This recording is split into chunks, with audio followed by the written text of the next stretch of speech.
Thank you all for tuning in as you do. So we're going to get into the podcast in about a minute.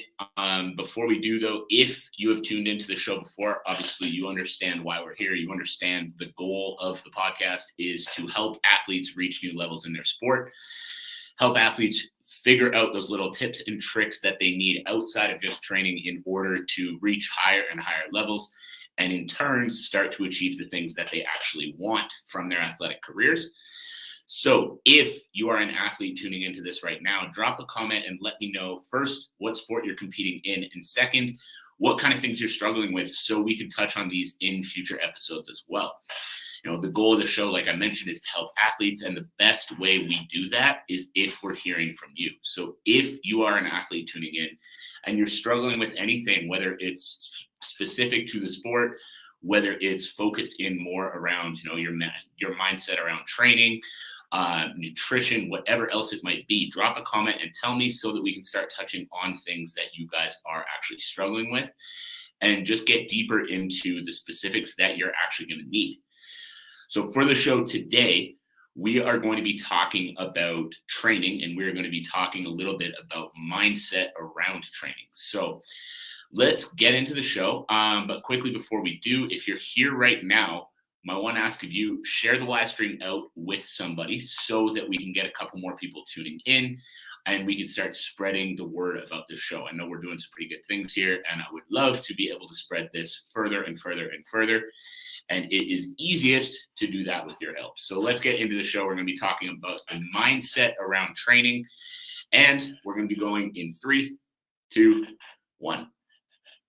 Welcome, everybody, to another episode of the Elite Development Podcast, the #1 show for athletes looking to gain an edge on their opponents and build their dream careers in sport. I'm your host, Kenny Dusseault, and today we're going to be talking a little bit about the mindset around training.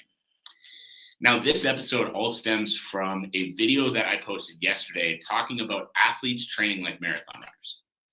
So basically, the premise of the video was that I see athletes every single day that, they have this mentality of, especially when it comes to combat sports, they have this mentality of, almost focusing on who can do the most miles, who can run the most miles in a week. And so the premise of this video was telling them, you need to understand what you're actually training for, and you can't just be the guy who's trying to run the most miles, because running the most miles and competing in a fight are two extremely different things that require vastly different types of training.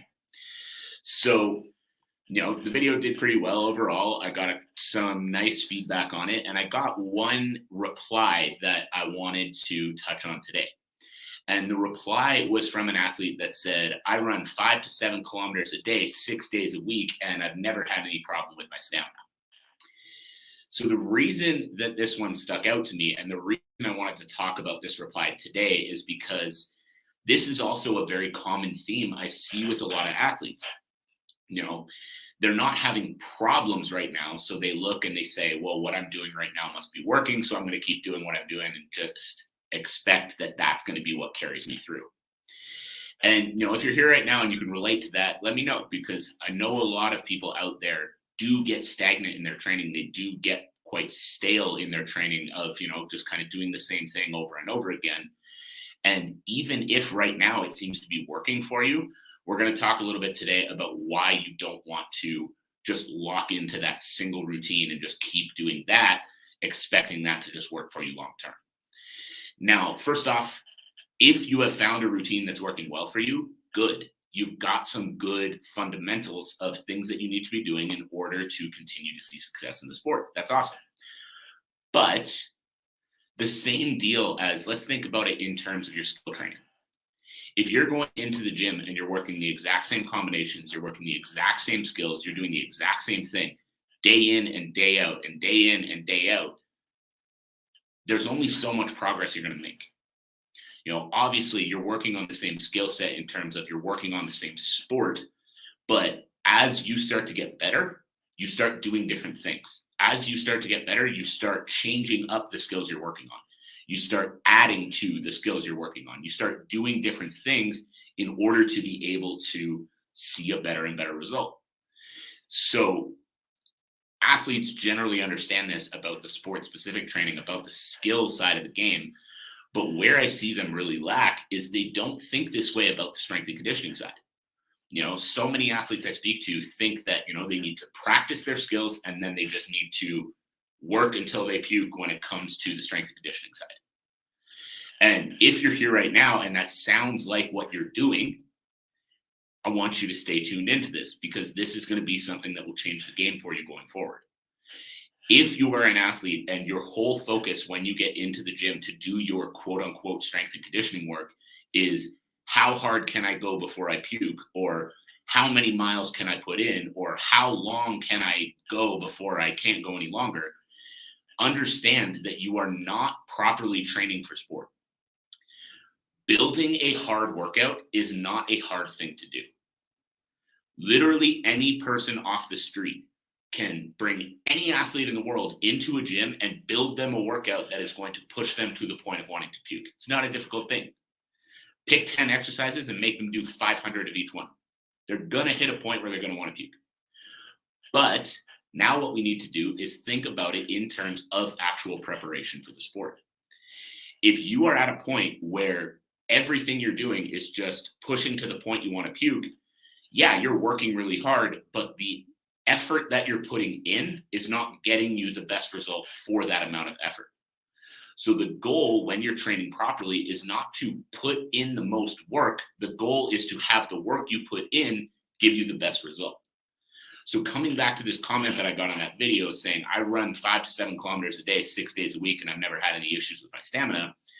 First of all, this came from a very amateur athlete. So someone who has not been competing or doing this for very long. So if you're in that position and you haven't been competing for a long time, you haven't been training for a long time, stop trying to think you have all the answers. I don't know how to put that nicer, but stop trying to think you have all the answers, because you don't. And that's not a shot at anybody, but there are so many kids that are starting out and already think, well, what I'm doing is perfect and I can't take any advice from anyone and I don't have anything else to learn and I'm just going to keep doing what I'm doing.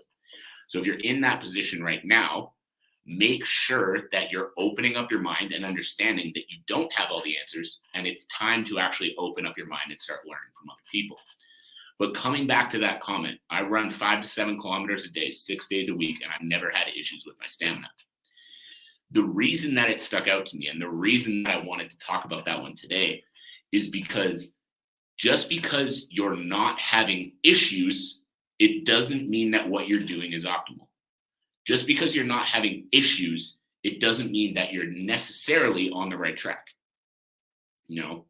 Because again, as you continue to train and as you continue to hit higher levels and as you continue to reach new heights in your career, the things you're doing right now aren't going to be what takes you to that next level. What takes you to the next level is furthering those skills, furthering your understanding, improving your training.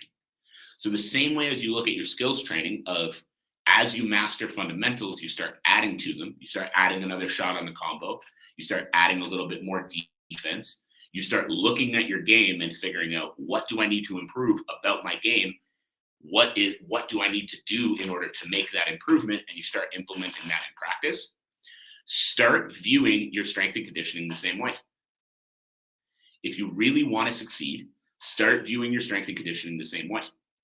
Instead of viewing your strength and conditioning work as just the work you have to do so that you can go practice your skill set, start understanding it for what it is, which is a skill in itself. Understanding how to build a program is a skill in itself. It's not just how hard can you work until you fall down. It's focusing on actually being able to get the best improvement possible from the work you're doing. So to athletes out there that are saying, they're running every single day and they haven't had issues with your stamina yet, that's great. But how can we improve that? What can you do to get better result in less time and in turn get more and more and more result the more you train? Because there are so many that, again, want to just show how hard they work, but you've got to remember why you're here. The goal of a combat sports athlete training in the gym is to win fights, not to show I work harder than you work or, anything else like that. The goal of your training is to win when you compete. So for those that are just running all the time and thinking that's what's going to give them the stamina they need, think about it this way. If your body was 20% stronger than it is right now, every move you make while you fight is going to take 20% less effort. And if every step you take, every move you make, every slip, every punch, every kick, everything takes 20% less effort, throughout the fight, you're using less energy without sacrificing any output. So just by taking away some of those runs and adding in some strength training, we're going to improve your output and increase your energy efficiency, meaning improve the amount of energy that you actually have in later rounds in your fight. Now, to add to that even more, just by doing the strength training, this is what we've started to accomplish. But to add to that even more, instead of just strength training and then doing a couple of runs, if we start changing up some of those runs, instead of just long duration for pace, start changing up some of that conditioning work to actually better match the energy systems required in a fight, be more explosive, be faster, improve your ability to move and change direction. Now, by changing up your training and by focusing in other areas, you're improving your ability to move, which means you're wasting less energy while you fight. And if you're wasting less energy while you fight, you're going to be able to do more without sacrificing any output. So you're going to be able to do more every time you fight and continue to have more and more energy in the later rounds. And then by adding in plyometrics, by adding in all these other areas of training that you're missing right now, you're going to be able to actually replicate the demands your sport is going to place on your body when you actually compete.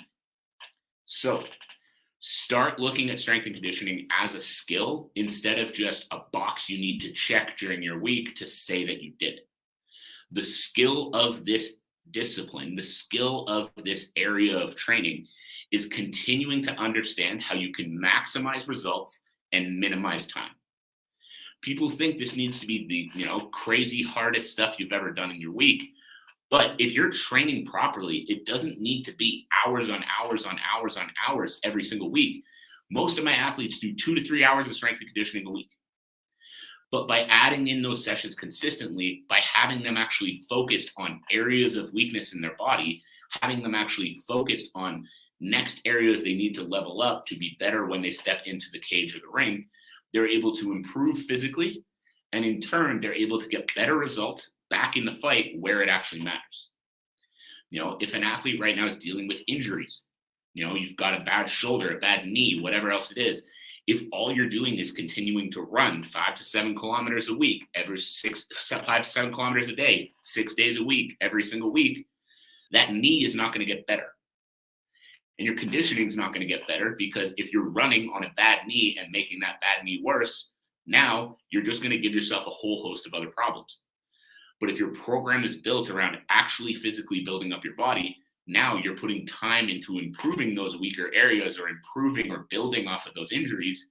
And in turn, you're going to get a better result that builds up a stronger, healthier body that is actually ready to compete and in turn is going to get the results you're actually looking for in the sport. So I know this was a quick one today, but I hope that makes sense. So the main thing I want to summarize this with is that even if what you're doing right now is working, even if what you're doing right now isn't giving you any issues, don't sit on that and decide that what I'm doing is working, so I'm not going to change it. You wouldn't do that for your skills training. Regardless of how good you're feeling, you're always going to be trying to evolve your skills training. You're always going to be trying to improve your skills training. And you need to be doing that in every single area. You need to be doing that in the gym. You need to be doing that in your strength and conditioning, because if you're not evolving what you're doing and you're just sticking to this is what I've been doing so far and it hasn't been giving me any issues, you've got a much lower ceiling for how much you're going to be able to improve. And you've got a much lower ceiling for how far you can go in your career. So start thinking about it. Start actually focusing on improving, not just checking the box, and understand the skill of strength and conditioning when it's done properly is to get the best possible result in the least amount of time.